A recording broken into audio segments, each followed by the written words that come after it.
히브리서 펼까요? 히브리서 9장 말씀입니다. 1부 때 말씀을 드렸습니다. 자, 히브리서 9장 1절부터 5절까지 같이 읽겠습니다.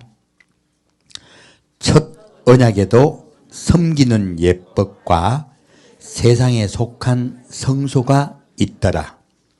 예비한 첫 장막이 있고 그 안에 등대와 상과 진설병이 있으니 이는 성소라 일컫고, 또 둘째 휘장 뒤에 있는 장막을 지성소라 일컫나니 금향로와 사면을 금으로 싼 언약궤가 있고 그 안에 만나를 담은 금 항아리와 아론의 쌍난 지팡이와 언약의 비석들이 있고 그 위에 속죄소를 덮는 영광의 그룹들이 있으니 이것들에 관하여는 이제 낱낱이 말할 수 없노라.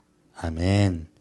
지금 이 히브리서의 내용을 보면요, 히브리서의 저자는 정말로 성경에 정통하신 분이에요. 이토록 정통하기가 어려워요.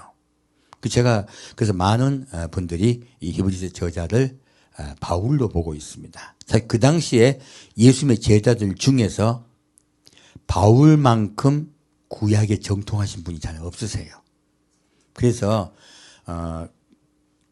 그 당시 있던 율법사와 바리새인 서기관들과 말씀으로 싸워도요, 논쟁하여도 결코 뒤지지 않는 분발타를 바울밖에 없습니다. 그래서 저 히브리서의 저자를 바울로 보고 있습니다. 그런데 여기 내용을 보면 첫 언약과 둘째 언약을 새 언약에 대해서 말하고 있어요. 그래서 히브리서는 새 언약에 대한 설명에 관한 내용들이 많이 나와요. 그리고 새 언약의 주체이신 예수 그리스도에 대해서 증거하는 책이라 보시면 돼요. 누구를 향하여? 바로 유대인들에게 얘기하고 있는 거예요. 그래서 이 히브리서는 우리 이방인들에 대한 것보다는 성경을, 구약을 잘 안다고 하는 유대인들에게 예수를 밝히기 위해서 쓰신 책이에요. 그래서 굉장히 내용이 쉽지가 않아요. 그래서 히브리서를 잘못 이해하는 분들이 많고요. 또 구약을 잘 모르면서 이해하다 보니까 완전히 헷갈린 경우도 많습니다. 또 오류를 전하시는 경우도 많아요. 여기서는 첫 언약에서 대이야기하면서 바로 구약의 첫 언약, 곧 무엇입니까? 모세를 통하여 십계명의 언약으로 하나님과의 맺은 언약을 이야기하고 있어요. 그리고 그 언약에 관한 내용에서 바로 성소와 지성소에 대해서 이야기하고 있습니다. 성소와 지성소는 그럼 뭐 하는 곳이에요? 언약을 이행하는 곳이에요. 우리가 이렇게 성소와 지성소는 하나님께 제사 드리는 곳이라 자꾸 생각들 했잖아요.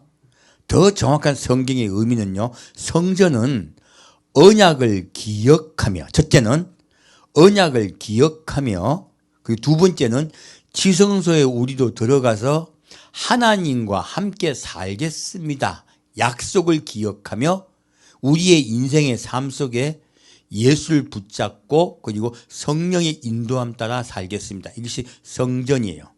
지성소는 천국을 상징하고 있습니다.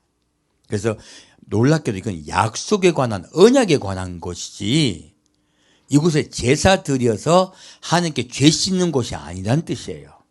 우린 자꾸 죄의 포인트를 두다 보니까 성전과 지성소를 죄를 씻는 거룩한 곳으로 생각을 해요. 그 뜻이 아닙니다. 우리와 언약에 관한 것을 늘 기억하며 언젠가는 예수님을 통하여 너희는 천국에 들어올 것이다. 아버지와 함께 살게 될 것이다. 이것이 성전과 지성소의 의미예요. 그래서 예수님이 그것을 설명하고 있습니다. 히브리서 저자는. 그래서 여기에 첫 장막이 있고 그 안에 등대의 상과 진설병이 있으니 이는 성소라 얘기했어요. 무엇입니까? 바로 이 등대는 바로 누굴 상징합니까? 성령님을 상징합니다. 두 번째, 진설병은 말씀이신 예수님을 상징해요. 그러므로 성령님을 통하여 예수를 먹으면서 누굴 기다리라? 예수를 기다리라. 이게 성소의 뜻이에요. 뒤에 이제 지성소를 설명하고 있습니다. 지성소에 제가 보면 금향로와 사면을 금으로 싼 언약궤가 있고 그 안에 만나를 담은 금 항아리와 아론의 쌍난 지팡이와 언약의 비석들이 있고라고 설명을 하고 있어요. 그러니까 자 여기에 보면 언약궤 안에 만나와 그리고 아론의 쌍난 지팡이와 그리고 언약의 비석들이 있다고 적혀 있어요. 그런데요, 지금 이 히브리서 저자가 구약 말씀을 모를까요? 아니요, 정통하신 분이에요. 근데 왜 이렇게 말했냐는 거예요. 구약은 그러면 이 언약궤 안에요, 이 세 가지가 다 들어있다고 얘기할까요? 아니에요. 그 놀랍게도 이 보니까 오류란 말이에요. 이거 오류인데? 그럼 도대체 이 오류가 왜 적혔을까? 분명하게 이 저자는요, 성경이 아주 정통한 분이에요. 오류일 리가 없단 말이에요. 그럼 왜 그렇게 적었을까? 오늘은 오류 같은 말씀을 통하여 우리가 더 깊은 하나님의 은혜 안에 들어가고자 합니다. 가령 우리 예를 하나 드릴게요. 스데반 집사가 마지막 순교할 때요, 이야기하는 내용이 있어요. 어떤 내용이 나오냐면 바로 아브라함의 아버지 데라에 대해서 얘기하는 거예요. 데라가 죽고 난 후에 아브라함이 하란 땅을 떠나 하나님 말씀하신 가나안 땅으로 왔다라고 분명하게 스데반은 말하고 있어요. 근데 성경에는요, 데라가 죽고 난 후에 아브라함이 떠났을까요? 데라가 살아있을 때 떠났을까요? 살아있을 때요. 그럼 스데반은 완전히 성경도 잘 모르네? 근데 스데반이 성경을 잘 모르고 말했을지라도 지금 이 스데반의 순교 그 상황을 적고 있는 누가가 그를 적잖아요. 그러면 누가 검증합니까? 바울이 검증합니다. 이건 대필이란 말이에요. 그렇다면 이렇게 검증할 때 바울이 왜 놔뒀을까요? 바울이 구약을 모를까요? 이해가 안 가잖아요. 그러면 성령께서는 왜 스데반이 순교하는 그 위대한 현장에서 왜 데라가 죽고 난 후에 아브라함이 하란 땅을 떠났다고 말하고 있을까요? 이런 것들이 놀랍게도 오류가 아니라 성경의 비밀들인 거예요.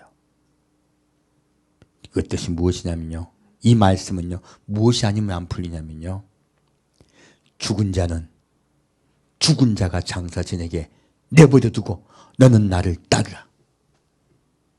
지금 성경은 놀랍게도요, 그 말씀을 하고 있는 거예요. 육체적으로 데라는 살아 있습니다. 하지만 하나님이 보았을 때 데라는 죽은 자가 되어버린 거예요. 그렇다면 하란 땅에요, 데라와 아브라함의 형제들이 같이 있습니다. 그런데 원래 하나님은 뭐라고 명령했습니까? 데라와 그 형제도 다 알고 있어요. 무엇입니까? 너희는 내가 명령하는 곳으로 가라라고 해서 출발해가지고 도망가서요, 초배에서 하란 땅에 왔어. 머물러야 됩니까? 하나님이 명령하신 가나안 땅으로 가야 됩니까? 안 가고 머물러 버린 거예요. 그리고 그곳이 풍족하고 좋으니까 이곳이 좋사오니 하고 머물러 버린 겁니다. 하나님은 계속 기다리세요. 누구를? 데라가 하나님을 선택하고 세상을 선택하지 않기를 기다리세요. 데라와 그리고 그의 아브라함의 형제가요, 결국은 어딜 택합니까? 하란 땅을 택합니다. 세상을 택하고요, 하나님의 말씀을 저버려 버려요. 이제는 그들은 살 희망이 없어져 버린 것이에요. 놀랍게도 살아있으되 데라는 죽었다고 얘기하는 거예요. 우리의 눈동자와 하나님 눈동자는 다릅니다. 그래서요, 노아 홍수의 우리가 노아 홍수를 보면요, 하나님이 모든 인류가 죄를 지으므로 다 죽였다고 생각을 해요. 이거 우리 착각이에요. 지금 데라의 죽은 이유란 말씀을 하나님 우리에게 도리어 말씀하고 계신 거예요. 무엇입니까? 노아의 홍수는요, 모든 인류가요, 살 희망이 사라졌다는 뜻이에요. 이제는 구원할 방법이 없다고 하나님이 이제 포기하시게 된 거예요. 구원하시려고 계속 기다렸어요. 하나님은. 자, 이제는 어떻게 돼요? 방법이 없는 거예요. 그러면 어떻게 돼요? 하나님을 바라보고 그래도 구원받을 수 있는, 하나님을 바라보고 있는 노아와 7 식구는 구원받을 수 있는 자들인 거예요. 하나님이 그들만이라도 살리려고 하세요. 그래서 노아 홍수는 죽이려고 일으키신 것이다, 살리려고 하신 것이다? 살리려고 하신 거예요. 우리의 관점은 노아의 관점이에요. 노아 홍수의 관점은 심판의 관점이에요. 그건 우리 관점입니다. 하나님의 관점은요, 살리기 위해서 주신 거예요. 그래서 노아의 방주는 예수의 상징이에요. 그리고 그래서 방주의 바깥과 안쪽을 역청을 칠합니다. 무엇입니까? 예수 그리스도의 보혈의 피예요. 안과 밖을 예수의 피로 바르고 그 안에 들어간 자는 살리라 하신 거예요. 살리기 위해서 방주를 짓게 하신 거예요. 죽이려고 방주를 짓게 하셨다, 살리려고 짓게 하셨다? 살리려고 지으신 거예요. 하나님의 관점입니다. 그래서 여기서 지금 대다에 죽었다 살았다의 개념은요, 우리가 알고 있는 우리 육신의 눈동자의 살아있음과 죽음의 이야기가 아니에요. 놀랍게도 살리는 하나님의 관점이에요. 이제는 데라와 그 아브라함의 형제를 구원할 수 없다고 하나님이 결론 내주신 거예요. 불가능해졌구나 해요. 그러므로 하나님은 뭐라 하십니까? 꼭 지금 노아의 방주와 똑같아요. 너는 부모와 친척의 집을 떠나 내가 명하는 곳으로 가라. 그들을 분리시켜요. 자, 하나님의 분리하시는 이유는 죽이려고 하신다, 살려고 하신다? 예, 아브라함과 그 가족을 살려고 분리하셨고요. 그리고 우리 때도 마찬가지예요. 지금 휴거가 있는 이유는요, 살리기 위해서예요. 딱 이해가 가시죠? 그것이 성경이 전하고 있는 것입니다. 여기서 데라의 죽음에 대한 이야기는 오류가 아니라는 거예요. 많은 분들이요, 이걸 가지고 성경에 있는 대표적 오류로 이야기하고 있습니다. 그래서 어떤 분이 혹시 데라의 죽음에 대해서 이야기한다면 성경 많이 하는 분이에요. 이 불신자 중에서도요, 골수 불신자예요. 성경을 깊이 연구하고요, 그리고 우리 그리스도인들 공격하기 위해서 이 데라가 죽었다 살았다 이것 이용을 많이 합니다. 정확하게 여러분 말씀을 주시면 돼요. 자, 데라가 죽은 후이라는 뜻은 무엇이에요? 데라가 구원받을 수 없게 되었을 때 하나님은 분리하신 거예요. 우리 은혜가 되죠? 예. 지금 이 말씀도 마찬가지예요. 지금 분명히 구약은요, 뭐라고 하고 있는지 볼까요? 지금 히브리 저자 말과 전혀 다른 말이 있어요. 지금 이 3가지 예물이 들어가 있죠? 여기 저 언약궤 안에. 근데 구약은 뭐라고 말하고 있을까요? 볼까요? 열왕기상입니다. 오늘은 그 구약으로 여행을 떠나고자 합니다. 열왕기상 보겠습니다. 열왕기상 8장 말씀입니다.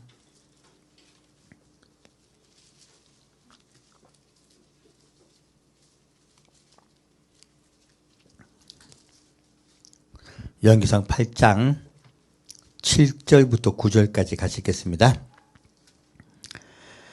그룹들이 궤 처소 위에서 날개를 펴서 궤와 그 채를 덮었는데 채가 긴 고로 채끝이 내전 앞 성소에서 보이나 밖에서는 보이지 아니하니 그 채는 오늘까지 그곳에 있으며 궤 안에는 2 돌판 외에 아무것도 없으니 이것은 이스라엘 자손이 애굽 땅에서 나온 후 여호와께서 저희와 언약을 세우실 때 모세가 호렙에서 그 안에 넣은 것이더라. 아멘. 자, 여기에 보면, 자, 이 언약궤 안에 무엇만 있다? 십계명의 언약의 2 돌만 있다고 이야기하고 있어요. 근데 거꾸로 이 말이 이 언약궤 안에 다른 것들이 있었다는 증거예요. 왜요? 자, 원래 언약궤 안에 십계명의 2 돌만 들어가 있었다면 이런 문장이 필요합니까? 안 필요합니까? 필요 없죠. 당연히 2 돌만 있는데 이거 신약 히브리서가 적기 전에 훨씬 1000년 전에 쓴 글이잖아요. 그러므로 이 글이 쓰일 이유가 없잖아요. 근데 이거 뭐라고 적혀 있습니까? 언약궤 외에는 다른 것이 없다라고 적혀 있어요. 왜 그렇게 적었을까요? 그렇다면 언약궤 안에 다른 물품이 있었다는 뜻이라. 거꾸로. 그렇죠? 언약궤 안에 다른 물품이 있었다는 증거예요, 이게. 반대인 거예요. 이걸 가지고 언약궤에는 숫개명의 두 돌 말고는 다른 게 없었다. 그러므로 지금 히브리서에 나와 있는 만나의 금 항아리와 그리고 만나 항아리와 그리고 그 아론의 쌍난 지팡이는 없는 거다. 그러므로 히브리서는 오두다라고 말한 분이 많아요. 근데 이 문장을 봤을 때 거꾸로 어떻다는 뜻이에요? 있었다고 알고 전하고 있는 거예요. 역설적이게도. 그렇다면 이 만나와 그리고 아론의 쌍난 지팡이는 언제 없어졌을까요? 이것은 무엇을 말하고 있냐면 다윗 바로 직전에요. 어떤 일이 있었습니까? 전쟁에 이 언약궤를 들고 가요. 언약궤를 들고 갔다가 언약궤를 빼앗기는 사건이 일어납니다. 그리고 사무엘의 스승이었던 엘리 제사장은 목이 꺾여 죽죠. 그 사건 때에 사라졌다고 얘기하려고 여기 적어놓은 거예요. 두 물품이 그 사건 때 사라졌기 때문에 이제 십계명의 언약 두 돌 말고는 언약궤 안에 없다 라고 설명하고 있는 거예요. 역설적이기도 이 말씀은 오히려 히브리서를 증명하고 있는 말씀이에요. 눈이 번쩍 띄죠. 그래서 참 성경이 어려운 거예요. 오히려 역설적으로 그것을 증거하고 있습니다. 자, 그러면 왜 히브리서에 세 가지 물품이 들어갔다는 것을 아니라고 얘기하냐면 증거가 있어요. 증거들이 있어요. 하나 찾아볼까요? 자, 일단 출애굽기 25장 말씀입니다. 재밌죠? 거꾸로 가니까.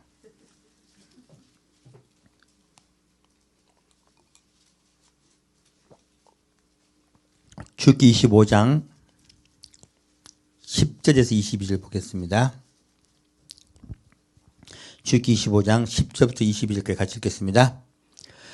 그들은 조각목으로 궤를 짓되 장이 2규빗 반, 광이 1규빗 반, 고가 1규빗 반이 되게 하고 너는 정금으로 그것을 싸되 그 안팎을 싸고 윗가로 돌아가며 금태를 두르고 금고리 넷을 부어 만들어 그 네 발이 달되 이 편에 두 고리요 저 편에 두 고리며 조각목으로 채를 만들고 금으로 싸고 그 채를 궤 양편 고리에 꿰어서 궤를 매게 하며 채를 궤의 고리에 꿰인 대로 두고 빼어내지 말지며 내가 내게 줄 증거판을 궤 속에 둘지며 정금으로 속죄소를 만들되 장이 2규빗 반, 광이 2규빗 반 되게 하고 금으로 그룹 둘을 속죄소 두 끝에 쳐서 만들되 한 그룹은 이 끝에 한 그룹은 저 끝에 곧 속죄소 두 끝에 속죄소와 한 덩어리로 연하게 핥히며 그룹들은 그 날개를 높이 펴서 속죄소를 덮으며 그 얼굴을 서로 대하여 속죄소를 향하게 하고 속죄소를 궤 위에 얹고 내가 내게 줄 증거판을 궤 속에 넣으라.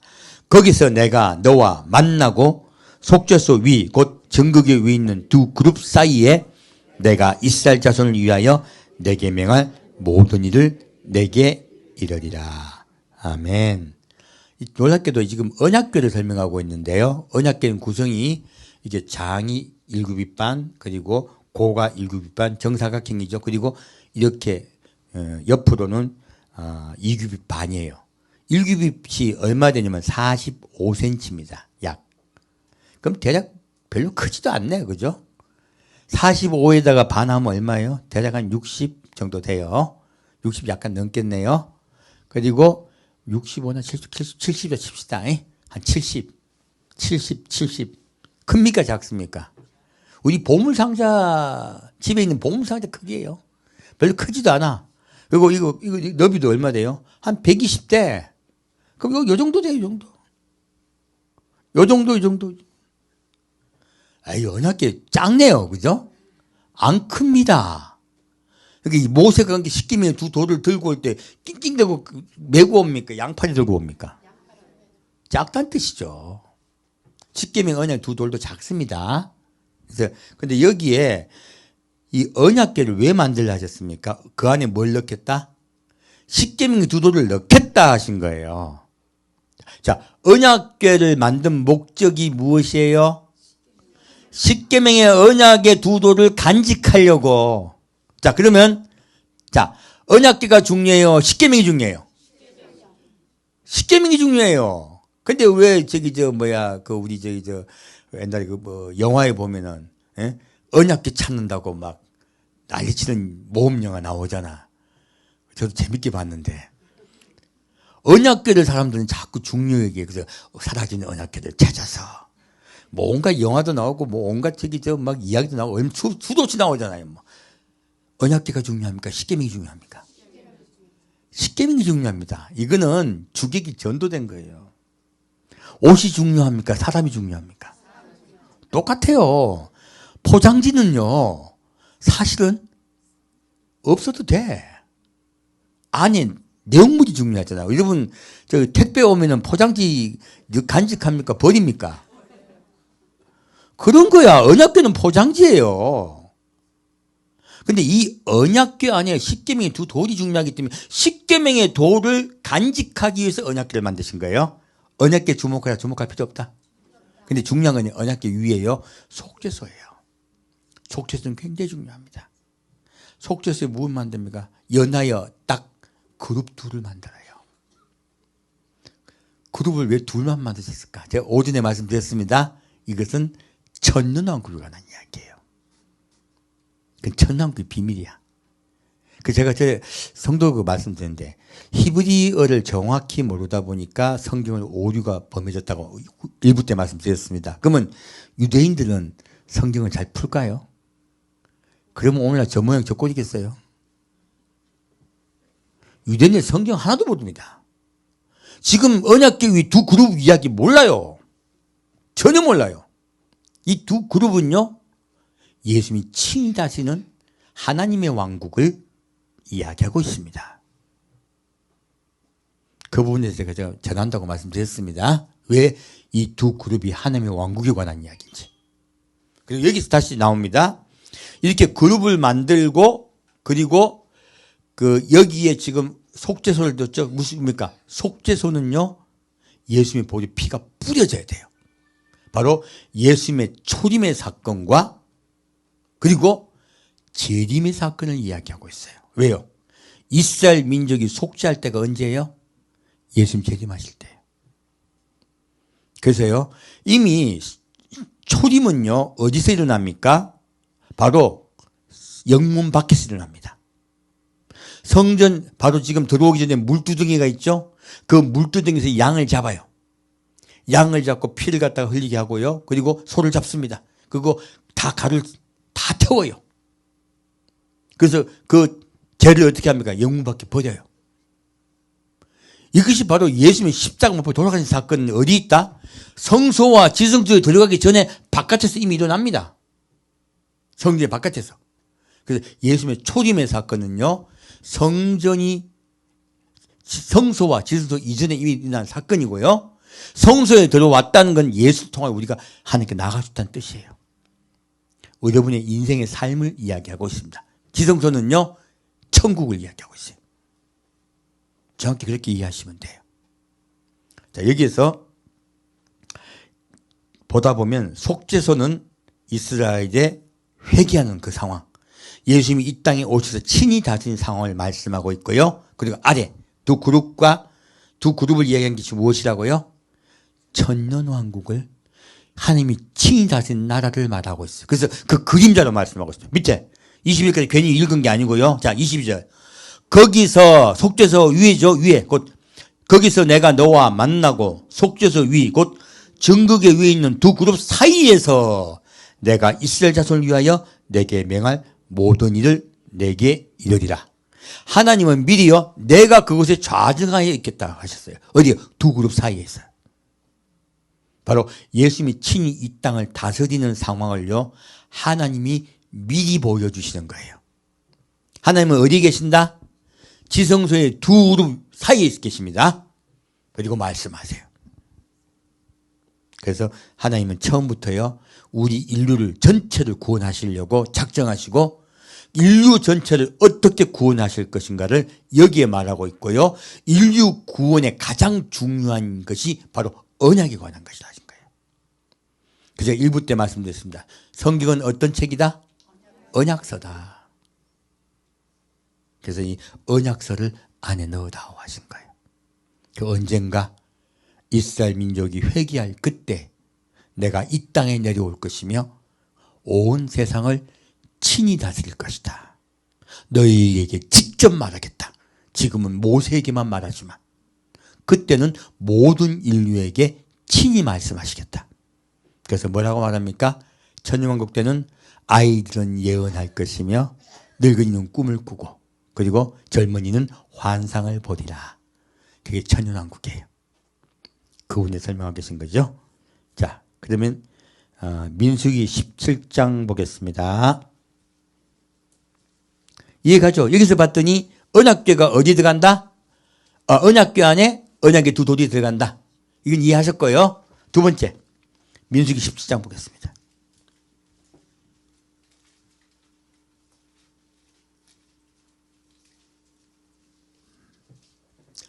민수기 17장 1절부터 10절까지 같이 읽겠습니다. 여호와께서 모세에게 일러 가라사대 너는 이스라엘 자손에게 고하여 그들 중에 각 종족을 따라 지팡이 하나씩 취하되 곧 그들의 종족대로 그 모든 족장에게서 지팡이 12를 취하고 그 사람들의 이름을 각각 그 지팡이에 쓰되 레위 지팡이에는 아론의 이름을 쓰라. 이는 그들의 종족의 각 두령이 지팡이 하나씩 있어야 할 것임이니라. 그 지팡이를 회막 안에서 내가 너희와 만나는 곳인 증거궤 앞에 두라. 내가 택한 자의 지팡이는 싹이 나리니 이것으로 이스라엘 자손이 너희를 대하여 원망하는 말을 내 앞에서 그치게 하리라. 모세가 이스라엘 자손에게 고하매 그 족장들이 각기 종족대로 지팡이 하나씩 그에게 주었으니 그 지팡이 합이 12이라. 그 중에 아론의 지팡이가 있었더라. 모세가 그 지팡이들을 증거의 장막 안 여호와 앞에 두었더라. 이튿날 모세가 증거의 장막에 들어가 본즉 레위 집을 위하여 낸 아론의 지팡이에 움이 돋고 순이 나고 꽃이 피어서 살구 열매가 열렸더라. 모세가 그 지팡이 전부를 여호와 앞에서 이스라엘 모든 자손에게로 취하여 내매 그들이 보고 각기 자기 지팡이를 취하였더라. 여호와께서 또 모세에게 이르시되 아론의 지팡이는 증거궤 앞으로 도로 가져다가 거기 간직하여 패역한 자에 대한 표징이 되게 하여 그들로 내게 대한 원망을 그치고 죽지 않게 할지니라. 아멘. 자, 여기 봤더니 아론의 쌍난 지팡이가 증거궤 안에 들어갑니까? 거기 지성소 그냥 안에 있는 거예요. 예, 언약궤 앞에 두라고 했어요. 이거 봤더니 틀렸네 한 게요. 그러면 왜 지금 아론의 쌍난 지팡이가 만나가 들어갔다고 지금 히브리서 말하고 있을까요? 이거는요, 이동할 때 이야기야. 뭐 할 때요? 이동할 때. 이스라엘 백성이 광야에 있을 때 항상 한 곳에 머물렀습니까? 계속 이동했습니까? 이동할 때 지금 아론의 쌍난 지팡이와 그리고 그 만나의 항아리를 따로 들고 갈 수 있어요, 없어요? 손상됩니다. 여러분 이사 가봐서 아시지만은 옛날엔 특히 이사짐 센터도 없잖아요. 사람이 들고 가야 되는데 잘못하면 그거 깨진단 말이야. 엎어지고 손상되잖아요. 그 손상되지 않게 보호하려면 어떻게 해야 돼요? 안에 들어가야지. 언약궤 안에 들어간 게 제일 보관하기가 좋아요. 히브리서 저자는요, 지금 이동할 때 이 것들이 들어간다고 이야기하고 있어요. 그리고 아까 열왕기상을 봤더니 오히려요, 이동이 끝나고 그들이 어디로 들어갑니까? 가나안 땅 들어가죠. 들어갔을 때는 오히려 이 아론의 쌍난 지팡이와 그리고 만나 항아리가 언약궤 안에 들어가 있음을 이야기하고 있어요. 그 손상될 때까지 그것이. 오히려 가나안에 들어갔을 때는 그렇게 보관을 하게 되었다 하는 것이에요. 참 신비롭죠? 시작은 바깥에 있었어요. 그래서 이거 보고 틀렸다고 하는 거예요. 전혀 그런 내용이 아니라는 거예요. 지금 이 히브리서의 저자는요, 이 부분을 일부러 이야기하고 있어요. 왜요? 가장 중요한 것은 언약이죠. 그죠? 그래서 언약에 두 돌이 들어가 있고, 지금 아론의 쌍난 지팡이를 설명하고 있어요. 자, 지금 이스라엘 백성들이 아론에게 달려든 이유, 모세와 아론에게 달려든 이유가 뭐예요? 니만 지도자냐? 나도 지도자다. 우리 12지파, 우리도 힘세고 하나님 음성 듣고 우리도 하나님께 응답받고 있다. 니만 응답받냐? 왜 니만 지도자냐라고 달려들었어요. 그래서 모세가 12지파의 족장들에게요, 너희들 지팡이 다 가져오고 그리고 아론의 지팡이도 가져오게. 그리고 누구 앞에? 하나님의 증거궤 앞에 두라 했어요. 이렇게 두게 됐습니다. 자, 그럼 여기서 알 수 있어요. 이 지팡이 길까 짧을까? 짧아요. 아까 설명됐죠? 몇 센치? 120. 이게 길어가지고 빛 때문에 해봐야 한 132cm밖에 안 돼. 옆으로 이렇게 둬봤자. 이해가시죠? 아론의 쌍난 지팡이는요, 상징이지 이걸 가지고 지팡이 짚고 다녔다 생각하지 마세요. 이건 그 당시에 지팡이는 지도자라는 뜻이에요. 지팡이가 무엇이다? 지도자. 그 괴라 그래요, 괴. 그래서 홀이라고 하죠, 홀. 그래서 그 당시 지도자는 항상 홀을 갖고, 기억나죠? 그모를 가지고 누구를 용서했다? 에스더를 용서했더라. 나오죠. 홀은 지도자라는 뜻이에요. 그래서 여기서 이 지팡이를 갖고 왔을 때, 자, 아론의 지팡이만 무엇이 났어요? 싹이 났습니다. 근데 거기에 나온 게 살구나무일까요? 아몬드나무일까요? 아몬드입니다. 살구는 옛날에 아몬드를 우리 국민들이 모를 때 번역해 주신 거야. 한국이 그 당시 아몬드를 안다 모른다? 아몬드를 어떻게 합니까? 100년 전에. 아몬드 열매도 모르고 아몬드라는 단어 자체를 모를 때예요. 그래서요, 비슷하게 생긴 꽃을 찾아가지고 살구라고 번역을 한 거예요. 이거는 아몬드 나무를 이야기합니다. 그럼 왜 하나님은 아몬드가 나오게 했었을까요? 이유가 있습니다. 아몬드는요, 히브리어로 샤케드라 그래요. 내 뜻이 뭐냐면 샤카드의 어원이에요. 샤카드는요, 경계하다, 껴있다는 뜻이에요. 무슨 뜻이라고? 경계하다, 껴있다는 뜻이에요.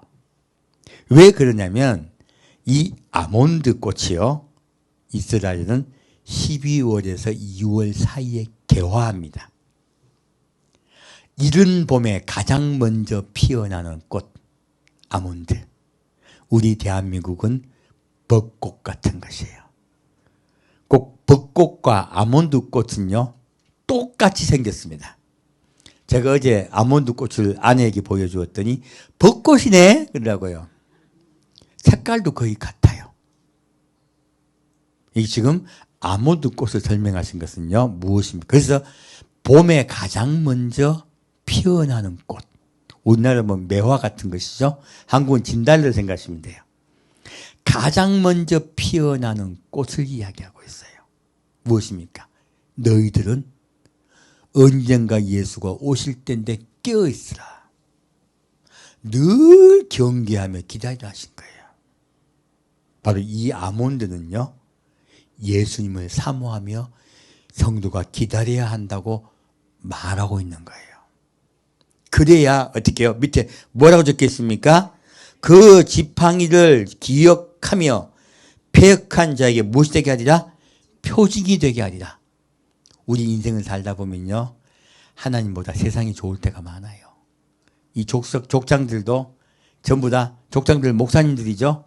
목사님들이 전부 다 성도들이, 이거 목사들이 왜 그렇게 될까요? 성도가 타락해서 그래. 성도가 목사한테 와서 우리 인생은 어떻게 됩니까? 목사님 사업은 어떻게 됩니까?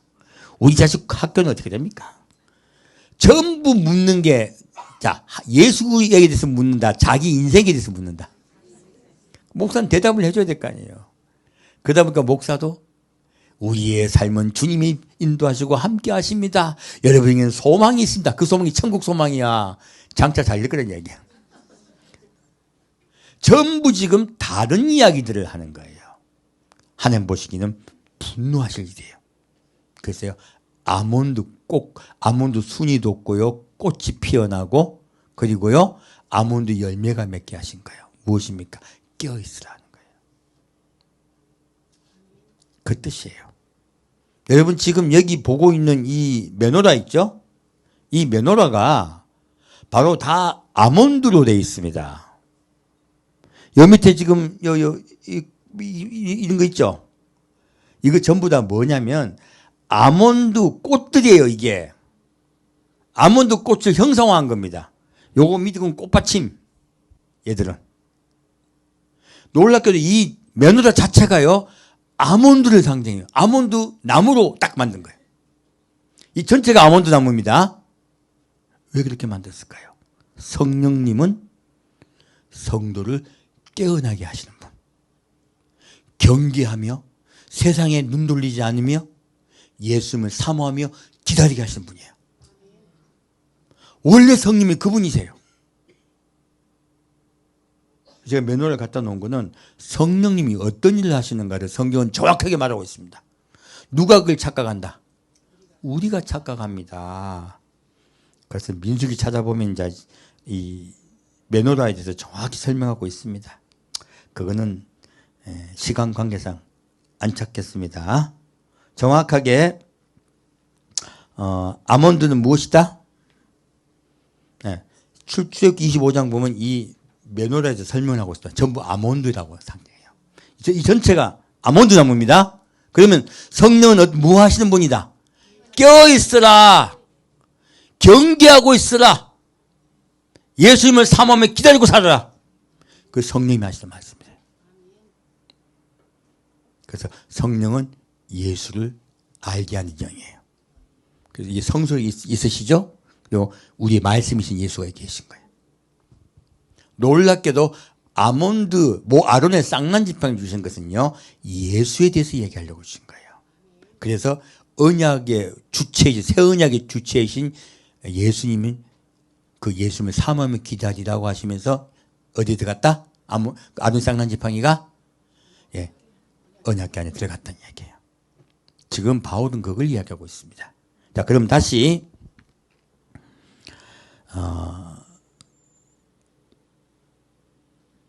신명기 8장 볼까요? 지금 또 무엇입니까?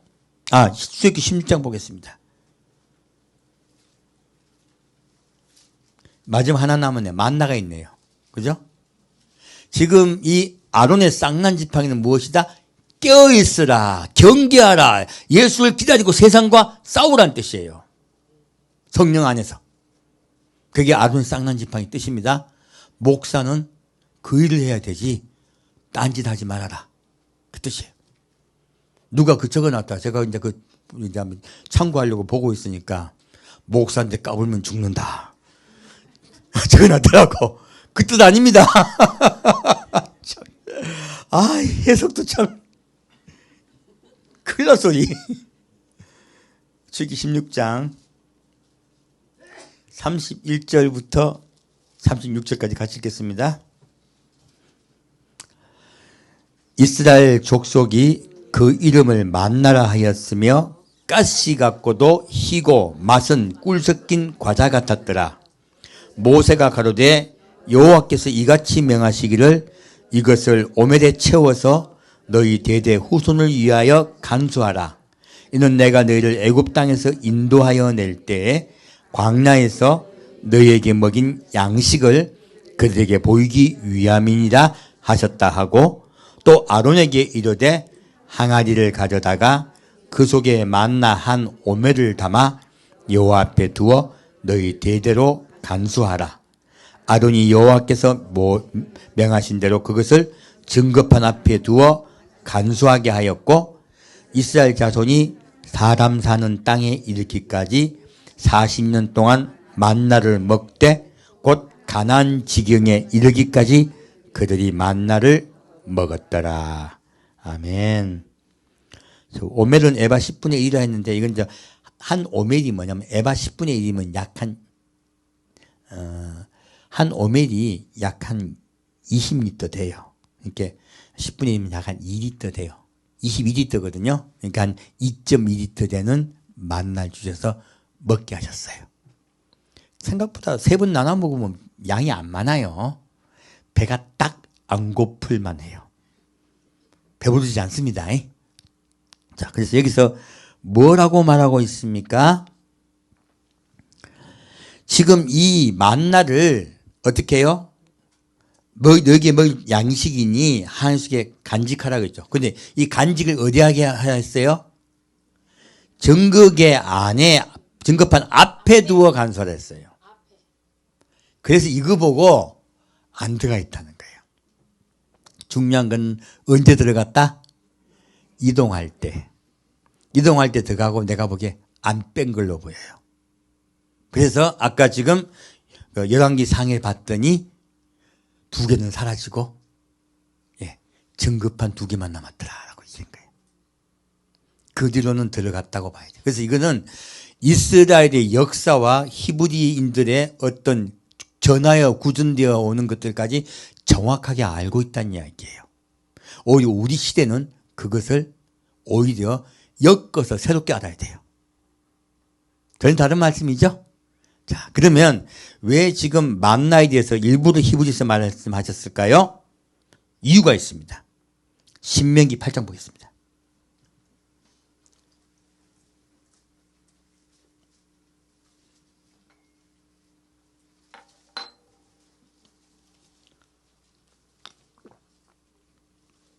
우리는 성경을 볼 때 우리의 짧은 지식으로 이해하면 안 돼요. 하나님의 관점에서 이해해야 돼요. 노아 홍수도 하나님의 관점에서 봤더니 죽이려고 분노하신 것이다. 살려고 하신 것이다. 예, 관점을 정확히 봐야 됩니다. 다시요. 신명기 8장 2절부터 10절까지 같이 읽겠습니다. 내 하나님 여호와께서 이 40년 동안에 너로 광야의 길을 걷게 하신 것을 기억하라. 이는 너를 낮추시며 너를 시험하사 내 마음이 어떠한지 그 명령을 지키는지 아니 지키는지 알려 하심이라. 너를 낮추시며 너로 줄이게 하시며 또 너도 알지 못하며 내 열조도 알지 못하던 만나를 내게 먹이신 것은 사람이 떡으로만 사는 것이 아니요 여호와의 입에서 나오는 모든 말씀으로 사는 줄을 너로 알게 하려 하심이니라. 이 40년 동안에 내 의복이 헤어지지 아니하였고 내 발이 부르지 아니하였느니라. 너는 사람이 그 아들을 징계함 같이 내 하나님 여호와께서 너를 징계하는 줄 마음에 생각하고 내 하나님 여호와의 명령을 지켜 그 도를 행하며 그를 경외할지니라. 내 하나님 여호와께서 너로 아름다운 땅에 이르게 하시나니 그곳은 골짜기에든지 산지에든지 시내와 분청과 샘이 흐르고 밀과 보리의 소산지요 포도와 무화과와 석류와 감람들의 나무와 꿀의 소산지라. 너희 먹는 식물의 결핍함이 없고 내게 아무 부족함이 없는 땅이며 그 땅의 돌은 철이요 산에서는 동을 캘 것이라. 내가 먹어서 배불리고 내 하나님 여호와께서 옥토로 내게 주셨음을 인하여 그를 찬송하리라. 아멘. 지금 뭐를 말씀하고 계시냐면 왜 만나를 주신다를 설명하고 있어요. 자, 광야의 길이 40년입니다. 40년 동안 딴 거 먹었다. 만나만 먹었다. 만나만 먹었어요. 왜 만나를 먹이셨을까? 만나만 먹이셨을까? 이거는요, 이스라엘 백성이 왜 40년 동안 광야 생활을 했는가를 여러분 이해를 하셔야 돼. 하나님이 그렇게 광야 생활을 일부러 시키셨다. 범죄함으로 인하여 그들이 죄를 씻는 기간이었다. 광야 40년은요. 하나님이 고난 중에 두어서 그들이 세상을 소망하지 않고요. 아까 지금 똑같습니다. 아까 지금 아둔의 쌍난 지팡이 사건과 이 만난 사건 똑같은 사건이에요. 무엇입니까? 사람은 자꾸 하나님을 바라보려 한다. 세상 바라보려 한다. 염려와 근심 걱정하며 물질에 마음 뺏기고요. 그리고 먹고 사는데 자꾸 마음 뺏겨요. 지금 똑같은 이야기예요. 그들이 왜 지금 만나를 주셨습니까? 울고불고 우리 굶어 죽게 생겼다. 울고 애굽으로 돌아가자 할 때 만나 주셨죠? 똑같이 그 얘기하고 계신 거예요. 그리고 하나님이 이렇게 범죄하여 우리가 애굽으로 돌아갈 것이다. 적은 너무 강하다. 우린 너무 약하다. 엉엉엉엉 그러고 하나님이 분노하셔서 다 죽이려고 하시다가 모세의 기도를 통하여 돌이키시죠? 그리고 뭐라 하십니까? 광야를 40년 동안 방황하게 하리라. 그 광야를 사는 동안에 너희의 족속들은 죽고 너희 후손들은 가나안 땅에 들어가리라. 말씀하세요. 이 40년의 광야 생활은요. 그들의 머릿속, 이스라엘 백성의 머릿속에요. 먹고 사는 문제, 세상의 문제, 세상에 잘 되는 문제 이거 뽑아내려고 광야를 주신 거예요. 그거 뽑아내고 어디가 소망되게?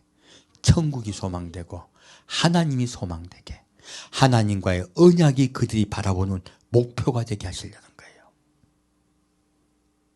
그래서 뭐라고 말씀하십니까? 네 40년 의복이 헤어졌다 헤어지지 않았다.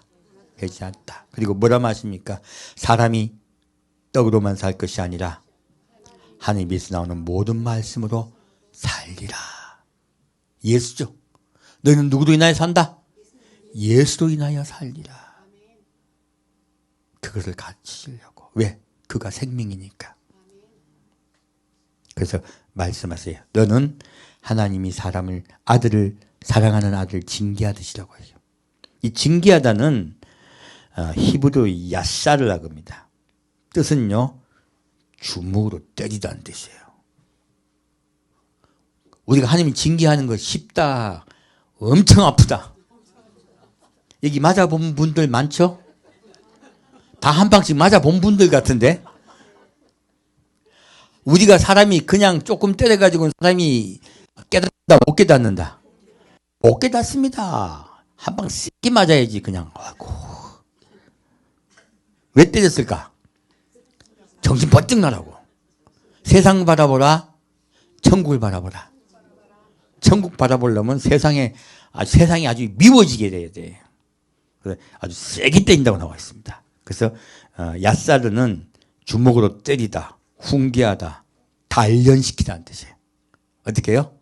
훈련시키고 단련시켜서 세상과 싸우게 하려고. 악과 싸우고 천국을 소망하고 예수의 군사가 되게 하려고요. 그래서 이기게 하시려고요. 그래서 광야 40년을 허락했다고 말씀하고 있습니다. 그래서 이 만나는요, 바로 하나님의 말씀이라고 얘기하고 있어요. 우리는 여러분 그리스도인의 인생이 이 세상에서 잘 되는 인생이다. 내가 예수 안에 제대로 돌아오지 않으면 야싸르 당하는 인생이다. 여러분 다 하나님이 어떻게 하신다? 사랑하시기 때문에 어떻게 하신다? 야싸르 하신다. 주먹으로 패신다 뜻이에요. 다 이게 한 방씩 맞은 얼굴들이야. 그랬더니 예수께 돌아온 거죠. 건강해봐. 내가 또 잘 돼봐. 내 생각한 대로 잘 풀려가지고 내가 하는 일마다 복을 받아가지고 땅도 돈이 오르고 아파트도 값이 오르고 애들도 똑똑해서 공부도 잘하고 다 그래봐. 그러면 어디가 있습니까? 이곳이 천국이오니. 예수께 안 돌아오기 쉽습니다. 자, 맞은 게 복입니다. 하나님이 때린 건 뭐라 합니까? 사랑하셔서. 그래서요, 어떤 상황에서도 감사합시다. 하나님 그걸 말씀하고 계세요. 자, 그러면 이 하나님 입에서 나오는 모든 말씀이라니까 그것이 말씀이라고 자꾸 착각을 해. 아까 지금 말씀은 누구다? 예수다. 그럼 어떤 예수다? 다들 엉뚱한 예수 붙잡고 있어요. 예수라는 말 포장해가지고 또 우상 붙잡고 있어요. 대구내기가 예수 이야기하면 또 우상 이야기합니다. 예수 믿어가지고 뭐 받으려고, 은사 받으려고 그러고, 뭐 축복 받으려고 그러고, 온갖 거 다 받으려고 그러죠. 또다시 내가 원하는 걸 받으려고 그래. 아니요. 이 지금 속죄소 안에 두 돌판과 무엇이 있습니까? 아론의 쌍난지팡이와 그리고 만나가 들어간 이유가 뭐예요? 우리가 예수님의 언약을 기억하지 않다가 난 증거 곧 아론의 쌍난지팡이. 첫째 아론의 쌍난지팡이 지도자의 타락을 얘기하고 있어요. 아론의 쌍난지팡이 무엇이다? 지도자의 타락. 하나님 예수만 전하고 깨어서 말씀을 전하고 예수를 기다리게 하라는 거예요. 천국을 사모하게 만든 것이 지도자가 해야 될 일이다. 아론의 쌍난지팡이는 곧 예수에 관한 이야기예요. 그리고 만나는 무엇입니까? 너희의 삶 속에, 이건 성도에 관한 거예요. 성도들은 너희의 삶 속에 세상에 먹고 사는 데 주목하라. 하나님 다 먹여주신다. 먹여주시고 재워주고 입혀주실 테니까 어딜 사모하라. 천국을 소망하고 예수님을 기다려라. 그래서 밑에 지금 쭉 하나님 밑에 가나안 땅이 어떤 거 얼마나 좋은 데인가 쭉 설명하고 있죠. 이건 천국을 이야기하고 있는 거죠. 사실은 그렇게 천국을 소망을 살아라. 내 사랑하는 내 자녀들이 혹시 딴 데 갈까 봐 내가 너에게 만나를 줄게. 야싸를 줄게. 한 방 먹일 테니까 슬퍼하지 말아라 하시는 거예요. 요한복음 8장 보겠습니다.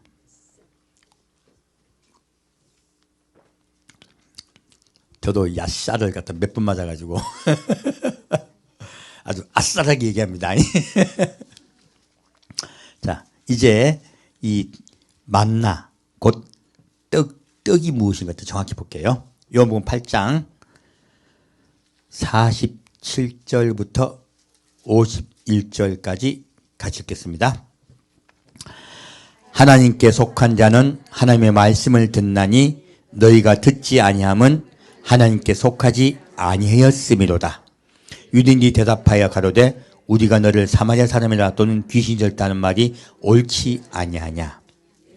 예수께서 대답하시되 나는 귀신 들린 것이 아니라 오직 내 아버지를 공경하면을 너희가 나를 무시하는도다. 나는 내 영광을 굳이 아니하나 구하고 판단하신 이가 계신다. 진실로 진실로 너희에게 이르노니 사람이 내 말을 지키면 죽음을 영원히 맛보지 아니하리라. 아멘. 무엇입니까? 예수님은 하나님의 음성이라고 얘기하세요. 그리고 예수님의 말을 듣는 자는 어떻게 돼요? 죽음이 영원히 너희를 감싸지 아니하리라. 우리는 예수님의 말씀을 들읍시다. 그 말씀 따라 삽시다. 예수님은 무엇을 말씀하십니까? 하늘의 미랄이 땅에 떨어져 죽으면 열매를 맺어 30배, 60배, 100배 결실을 맺으니라. 나는 이 땅에 떨어져 너를 살리기 위해서 죽을 것이다. 너희는 나를 기억하라. 그리고 나의 안에 거하라. 그 말씀을 하고 계세요. 주님이 우리에게 주신 말씀은요, 하늘의 미랄의 말씀이에요. 바로 십자가입니다.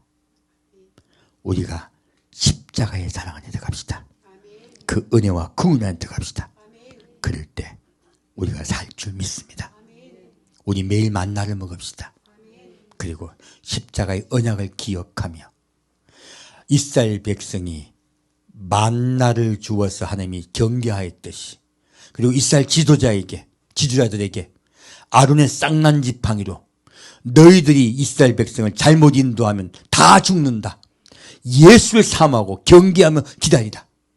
라고 아론의 쌍난지팡이를 주었듯이 지도자가 먼저 하나님 앞에 나오고 언약을 기억하며, 십계명 두 돌이 있죠? 언약을 기억하며 지도자가 회개하고 그 다음에 백성이 회개하여 나의 안에 들어오기를 원하노라. 라고 말씀하고 계세요. 그래서요, 언약궤 안에 이 세 가지 물품이 있었습니다. 하지만 그들이 하나님과의 언약을 저버릴 때요, 이스라엘 백성이 타락하였을 때 무엇이 빠져나갑니까? 아론의 쌍난 지퍼도 사라지고요, 그리고 만나도 사라집니다. 언약만 남았습니다. 그러한 사건이 일어난 것이에요. 나중에 그 언약궤마저 사라지죠? 그게 이스라엘 백성이 겪었던 일이에요. 우리 신약의 백성은 새 언약, 우리 마음판에 새기며 사랑하는 예수님을 더 사랑하며 서로 사랑하고 섬기며 사랑하는 예수님을 기다립시다. 함께 되겠습니다. 사랑하는 주님, 오늘은 언약궤 안에 아론의 쌍난 지팡이와 만나의 항아리와 그리고 언약의 두 돌판이 함께 있음이 오류된 말씀이 아니라 하나님이 우리를 어떻게 구원하실 것인가에 대해서 알려주는 메시지임을 알게 되었습니다. 우리가 깨어서 주를 기다리겠습니다.